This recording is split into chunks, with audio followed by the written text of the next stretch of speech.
అందరికీ నమస్కారం. అస్సలాము అలైకుం రహమతుల్లాహి బర్కాతు. మిత్రులారా,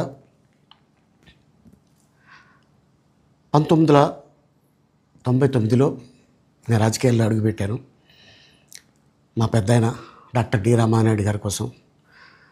ఎందుకంటే నేను చైల్డ్ ఆర్టిస్ట్ తర్వాత నేను మళ్ళీ ఒక వయసు వచ్చిన తర్వాత నాకు అద్భుతమైన అవకాశం ఇచ్చి ప్రేమ ఖైదీ అనే సినిమాతోటి మళ్ళీ నా కెరీర్ స్టార్ట్ అయింది చైల్డ్ ఆర్టిస్ట్ తర్వాత. అలాగే వారు బాపట్ల నుంచి ఇలాగ నేను ఎంపీగా నుంచుంటున్నాను, నువ్వు రావాలి, నా క్యాన్వాస్ చేయాలి అనగానే తప్పకుండా గురుగారు, ఎందుకంటే మీ సినిమా తర్వాత నేను మళ్ళీ ఒక ఆర్టిస్ట్గా నేను ఎదిగాను, సో డెఫినెట్గా నేను వస్తాను అని చెప్పి వెళ్ళటం జరిగింది. అప్పుడు టీడీపీ హయాంలో దాదాపు ఒకే పార్టీలో 20 సంవత్సరాలు నేను ఉన్నాను. తర్వాత మళ్ళీ ఇటు రావడం జరిగింది. నాకు అన్నం పెట్టింది ఫస్ట్ నా తెలుగు ఇండస్ట్రీ, నా తెలుగు ప్రజలు, ప్రేక్షక దేవుళ్ళు, నా నిర్మాతలు, నా డైరెక్టర్సు, నా హీరోలు. ఈ రోజున ఈ రేంజ్లో నేను ఎదిగాను. 45 సంవత్సరాలు ఇండస్ట్రీలో ఉన్నాను. దాదాపు 1200 సినిమాలు పైచిలుకు యాక్ట్ చేయడం జరిగింది. 6 భాషల్లో యాక్ట్ చేయడం జరిగింది. ఓకే, నేను దయాగుణం ఉంది, భగవంతుడు ఇచ్చాడు కాబట్టి నాకు రాజకీయం తోడైతే కొద్దిగా 10 మందికి నేను సహాయపడగలను అనే ఉద్దేశంతో రాజకీయాల్లోకి వచ్చాను తప్ప రాజకీయాలు చేయాలని రాజకీయాల్లోకి రాలేదు. ఇండస్ట్రీ నాకు ఇంత మంచి లైఫ్ ఇచ్చింది, నేనేం చేస్తే బాగుంటుంది అని నలుగురిని చూసి నేను ఒక ట్రస్ట్ పెట్టుకున్నాను మా నాన్నగారి పేరున. దాదాపు 16 సంవత్సరాలు అవుతుంది నేను ట్రస్ట్ పెట్టుకొని. ఏ రోజు కూడా, ఈవెన్ దో కోవిడ్లో కూడా ప్రతి నెల వాళ్ళకి 1000 రూపాయలు నేను సాయం చేసేవాడిని.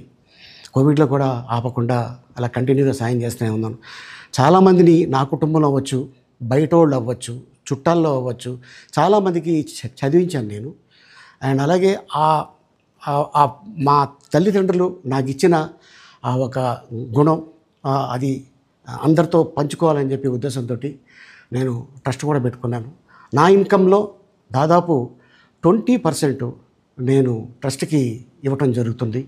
గతంలో కూడా చెప్పా, ఫారిన్ కంట్రీస్లో ఏదైనా ఈవెంట్స్ చేస్తే దాంట్లో నుంచి 60% ట్రస్ట్కి వెళ్ళి 40% నేను తీసుకునేవాడిని.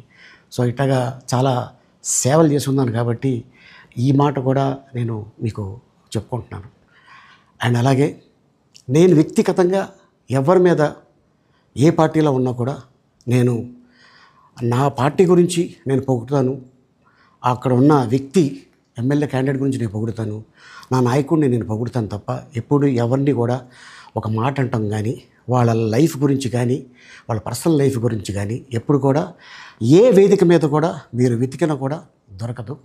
అండ్ అలాగే సో నేను ఈ రోజున మీ ముందుకి రావడానికి కారణం ఏంటంటే, నేను ఏ పార్టీ మనిషిని కాదు, ఏ పార్టీ సపోర్టర్ని కాదు, ఐఎమ్ జస్ట్ కామన్ మ్యాన్గానే ఉండి ఇక నా సినిమాలు, నా షూటింగ్లు నేను చేసుకుందాం అని చెప్పేసి అనుకుంటున్నాను.